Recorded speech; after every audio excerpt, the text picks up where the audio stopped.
तो चलिए फिर, मूल ढांचे का सिद्धांत कौन से केस से आया था, इस बात को जो है हमने देख लिया था पिछली क्लास में।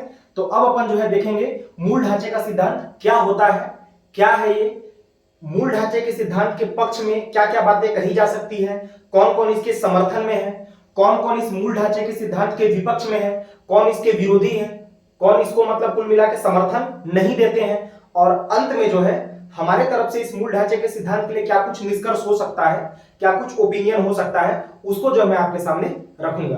तो टॉपिक जो है हमारे पास है मूल ढांचे का सिद्धांत क्या है, इसके पक्ष में कितनी बातें कही जा सकती है, इसके विपक्ष में कौन कितने लोग हैं, क्या कहते हैं इसके बारे में, और अंतिम में जो है निष्कर्ष देके जो है हम अपनी बात को जो है आज समाप्त करेंगे। तो आइए फिर अपन देखते हैं मूल ढांचे का सिद्धांत क्या है। इससे पिछली क्लास में मैंने बता दिया था कि किस केस से जो है मूल ढांचे का सिद्धांत जो है आता है। उस केस का नाम है केशवानंद भारती केस 1973। इसी केस में जो है मूल ढांचे का सिद्धांत डॉक्ट्रिन ऑफ बेसिक स्ट्रक्चर जो है कोर्ट के द्वारा दिया जाता है। तो चलिए फिर बिना किसी देरी के मूल ढांचे के सिद्धांत को समझते हैं। तो मूल ढांचे का सिद्धांत क्या है समझिएगा। यह सिद्धांत यह बताना चाहता है कि संविधान में वे प्रावधान, कॉन्स्टिट्यूशन में वे प्रोविजन जो कि संविधान की अनिवार्य विशेषताएं हैं, कंपलसरी प्रॉपर्टी है, ये मतलब जो बेहद जरूरी चीजें हैं। बेहद जरूरी कहने का मतलब क्या है कि ये इतनी जरूरी चीजें हैं कि जिनके बिना आप संविधान की कल्पना ही नहीं कर सकते, आप कॉन्स्टिट्यूशन का इमेजिनेशन ही नहीं कर सकते हैं। समझ पा रहे हैं बात को। तो मूल ढांचे का सिद्धांत से कहने का मेरा मतलब ये है कि संविधान में ऐसे प्रावधान, कॉन्स्टिट्यूशन में ऐसे प्रोविजन जिनके बिना आप संविधान की कल्पना ही नहीं कर सकते। कुल मिला के संविधान का कहना चाहिए आप कल्पना नहीं कर सकते, मतलब कुल मिला के आप उसके अस्तित्व पे जो कहीं ना कहीं खतरा उत्पन्न हो जाता है। आप ऐसा कह सकते हैं इस चीज को कि मूल ढांचे का सिद्धांत कुल मिला के ये उन प्रावधानों के बारे में बात करता है जो कि संविधान की अनिवार्य विशेषताएं हैं, जिनके बिना आप संविधान की कल्पना नहीं कर सकते। कुल मिला के जिनमें संविधान की आत्मा बसती है, आप उनको क्या कहते हैं, मूल ढांचा कहते हैं। समझ पा रहे हैं बात को। और यदि ये मूल ढांचे हैं और संविधान की ये अनिवार्य विशेषताएं हैं तो संसद जो है इसमें संशोधन नहीं कर सकती है, पार्लियामेंट जो है इसमें अमेंडमेंट नहीं कर सकती है। समझ में आ रहा है बात। एक बार फिर से अपनी बात को रिपीट कर रहा हूं। मूल ढांचे का सिद्धांत कुल मिला के ये कहना चाहता है कि संविधान के वे प्रावधान जो संविधान की अनिवार्य विशेषताएं हैं, जिसके बिना आप संविधान की कल्पना नहीं कर सकते, और संसद इसमें जो है संशोधन नहीं कर सकती है। अब मूल ढांचे के सिद्धांत में क्या क्या बातें हैं, इनको तय कौन करेगा, तो इनको तय करने का जो अधिकार है वो न्यायालय को है, वो कोर्ट को है। वो डिसाइड करेंगे कि कब क्या मूल ढांचा है, कब क्या बेसिक स्ट्रक्चर है, कौन सा शब्द संविधान में बेसिक स्ट्रक्चर है और कौन सा नहीं है। तो इसको तय करने का जो अधिकार है किसको है, न्यायालय को है, सुप्रीम कोर्ट को है। और समय समय पे सुप्रीम कोर्ट ने कई सारे शब्दों को जो है बताया है कि संविधान में ये जो बातें लिखी हुई है ये मूल ढांचे से संबंधित है, ये बेसिक स्ट्रक्चर से संबंधित है और आप इसमें जो है संशोधन नहीं कर सकते। आपसे मेरा कहने का आशय है कि संसद जो है इसमें, पार्लियामेंट जो है इसमें संशोधन नहीं कर सकती है। तो इतनी बातों को जो है मैं आपके सामने जो है बोर्ड पे लिख देता हूं। मूल ढांचे का सिद्धांत का मतलब, इससे आशय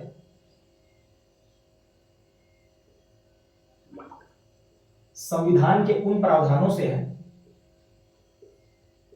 इससे आशय संविधान के उन प्रोविजन से है, उन प्रावधानों से है जो संविधान की अनिवार्य विशेषताएं हैं, जो संविधान की अनिवार्य विशेषताएं हैं, जिसके बिना संविधान की कल्पना नहीं की जा सकती, जिसके बिना संविधान की कल्पना नहीं की जा सकती। संसद इनमें संशोधन नहीं कर सकती, संसद जो है इनमें संशोधन नहीं कर सकती, अमेंडमेंट जो है नहीं कर सकती, संसद जो है इनमें संशोधन नहीं कर सकती। और कौन मूल ढांचा है कौन नहीं है, इस बात का निर्धारण कौन करेगा, न्यायालय करेगा। तो मैं यहां पे लिखता हूं समय समय पर न्यायालय निर्धारित करेगा कि कौन मूल ढांचा बेसिक स्ट्रक्चर है या नहीं। ठीक है, तो न्यायालय ने अभी तक कितने चीजों को बेसिक स्ट्रक्चर घोषित किया है, मूल ढांचा घोषित किया है, तो मैं आपके सामने जो उसका एक चार्ट बना देता हूं। आपको इन सारी चीजों को जो है ध्यान रखना है कि ये जो है मूल ढांचे से संबंधित है, बेसिक स्ट्रक्चर से संबंधित है और इनमें जो है संशोधन नहीं किया जा सकता। तो सबसे पहला जो टॉपिक है कानून का शासन, रूल ऑफ लॉ, कानून का शासन, रूल ऑफ लॉ, इसमें ये जो है मूल ढांचे का सिद्धांत घोषित हो चुका है, अर्थात संसद जो है इसमें किसी भी प्रकार का संशोधन नहीं कर सकती है। दूसरा, संसदीय लोकतंत्र, पार्लियामेंट डेमोक्रेसी। ठीक है, तो ये भी जो है आपका मूल ढांचे का सिद्धांत घोषित हो चुका है, तो संसद जो है इसमें भी अमेंडमेंट नहीं कर सकती है। तीसरा पॉइंट, फंडामेंटल राइट, जिसको अपन मौलिक अधिकार कहते हैं, और DPSP, directive principle of state policy, राज्य के नीति निर्देशक तत्व। ठीक है, फंडामेंटल राइट और डीपीएसपी में संतुलन, इनमें जो है क्या बैलेंस बना के रखना है, किसके किसके बीच में, फंडामेंटल राइट के बीच में और साथ में आपका किसके बीच में, डीपीएसपी के बीच में। ये संतुलन बैलेंस बनाना बहुत ज्यादा जरूरी है, क्योंकि ये क्या है, बेसिक स्ट्रक्चर है, संविधान का मूल ढांचा है। ठीक है, अगला जुडिशियल रिव्यू, न्यायिक पुनरावलोकन, जो कि कोर्ट के द्वारा किया जाता है। ठीक है, तो जुडिशियल रिव्यू, न्यायिक पुनरावलोकन, इसको भी जो है मूल ढांचा घोषित किया जा चुका है, अर्थात संसद जो है इसमें भी किसी प्रकार का संशोधन नहीं कर सकती है। और भी एक दो बातें हैं, उसको अपन जो है देखते हैं। ठीक है, एक और जो पॉइंट है वो है आपका पंथ निरपेक्षता, पंथ निरपेक्षता, इसको अपन अंग्रेजी में कहते हैं सेक्युलरिज्म। ठीक है, और साथ में और वर्ड है लोकतंत्रात्मक व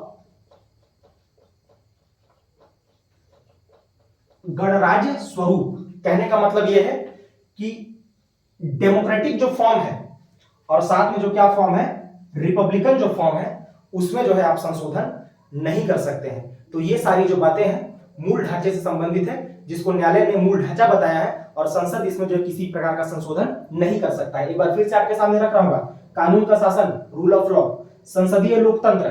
ठीक है, तीसरा फंडामेंटल राइट और डीपीएसपी में संतुलन, जुडिशियल रिव्यू, और साथ में आपका पंथ निरपेक्षता, सेक्युलरिज्म, लोकतंत्रात्मक और कौन सा स्वरूप, गणराज्य स्वरूप। ठीक है, तो ये सारी जो बातें हैं किससे संबंधित है, मूल ढांचे से संबंधित है।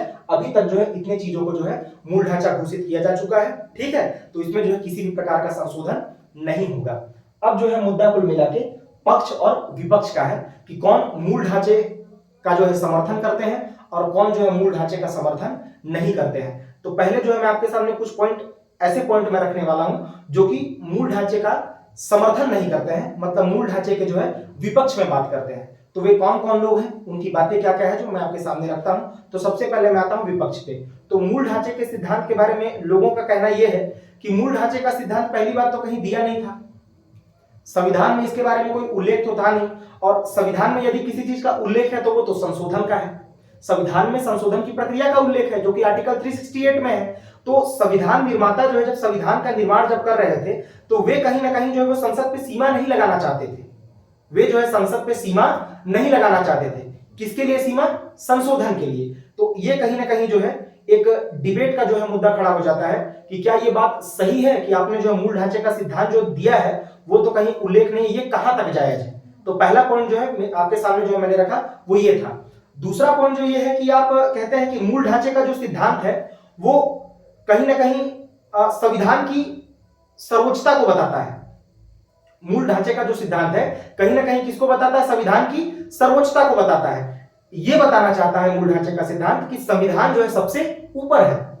लेकिन मेरा कहना यह है कि मूल ढांचे का सिद्धांत जब ये बताना चाह रहा है कि संविधान सबसे ऊपर है, तो मूल ढांचे का सिद्धांत आप रख के कहीं ना कहीं कुछ मुद्दों को ज्यादा महत्वपूर्ण बना दे रहे हैं और कुछ मुद्दों को जो है आप कम महत्वपूर्ण बना दे रहे हैं। तो ये एक जो है बहुत बड़ा डिबेट का इशू है कि आप संविधान की सर्वोच्चता एक तरफ तो कहते हैं, लेकिन आप मूल ढांचे का सिद्धांत देने के बाद ये कहते हैं कि कुछ मुद्दे जो है इतने महत्वपूर्ण है, जिन मुद्दों के बारे में मैंने आपसे जो भी चर्चा किया, कानून का शासन, संसदीय लोकतंत्र, और कुछ मुद्दे जो है क्या हो जाते हैं, कम महत्वपूर्ण हो जाते हैं। तो ये जो है 2-3 पॉइंट जो है कहीं ना कहीं मूल ढांचे के सिद्धांत से। एक पॉइंट जो है आपके सामने मैं और रखता हूं कि मूल ढांचे का सिद्धांत आ जाने से कहीं ना कहीं जो है प्रासंगिकता पे जो है सवाल उठता है कि यदि आप इनको मूल ढांचा घोषित कर दे रहे हो तो आप इनमें संशोधन नहीं कर सकते, आप इनमें संशोधन नहीं कर सकते। जैसे जैसे समाज आगे बढ़ेगा, यदि लगे कि इनकी आवश्यकता जो है, लेकिन ये तो मूल ढांचे घोषित हो चुके हैं, अर्थात इसमें संशोधन नहीं होगा, तो कहीं ना कहीं जो ये रिलेवेंसी पे जो है सवाल उठता है, प्रासंगिकता पे भी जो है क्या है, ये सवाल उठता है। तो ये जो 3 पॉइंट जो है मैंने आपके सामने रखा,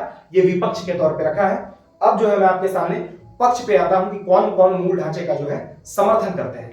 तो ठीक है, आइए फिर पक्ष के बारे में हम जो है डिस्कस करते हैं। पक्ष में जो मेरा पॉइंट ये रहेगा पहला कि कहीं ना कहीं मूल ढांचे का जो सिद्धांत जो है ये एक प्रकार से सीमा लगाता है, एक प्रकार से जो है ये लिमिटेशन लगाता है। लिमिटेशन किसके ऊपर लगाता है? ये सत्ताधारी दल के ऊपर, जो कि सरकार में है, सरकार में बैठी है, उसके ऊपर कहीं ना कहीं सीमा लगाता है कि ये संविधान के संशोधन का जो है गलत फायदा ना उठाए। समझ पा रहे हैं आप मेरी बात को? कि ये जो है सत्ताधारी दल के ऊपर एक सीमा लगाता है कि कहीं ना कहीं जो वो जो है इसका जो है गलत फायदा ना उठाए। किसका? संशोधन का। समझ पा रहे हैं? तो मूल ढांचे का जो सिद्धांत है इस चीज को कहीं ना कहीं जो है रोकने में क्या करता है? सहायता प्रदान करता है। समझ पा रहे हैं बात को? तो ये जो है कुछ ना कुछ किसके बारे में है? पक्ष में बात मैंने की है, ठीक है। और अब जो है मैं आपके सामने जो है कंक्लूजन को रखता हूं, निष्कर्ष को रखता हूं कि क्या मूल ढांचा होना चाहिए या नहीं होना चाहिए, मूल ढांचा कहां तक जो है सही लगता है। तो मेरी जो अपनी राय है वो बिल्कुल सही तो नहीं हो सकती, लेकिन हाँ ये है कि ये जो है आपको एक पक्ष को जो है समझने में सहायता प्रदान करेगी। और आप भी मुझे जो है कमेंट बॉक्स में अपनी राय जो है बताएंगे कि मूल ढांचे का सिद्धांत जो है होना चाहिए, नहीं होना चाहिए। आपकी जो है क्या राय है, क्या आपका ओपिनियन है। तो मेरे तरफ से कंक्लूजन जो है मूल ढांचे के लिए ये रहेगा कि मूल ढांचे के सिद्धांत को होना चाहिए। सैद्धांतिक तौर पर यदि देखी जाए तो इसमें कहीं ना कुछ कमियां तो दिखती हैं, लेकिन व्यवहार में जमीनी स्तर पर यह जो है कहीं ना कहीं अच्छी चीज है। इससे कहीं ना कहीं जो है अपन एक सीमा लगाते हैं कि इसका जो है दुरुपयोग ना हो।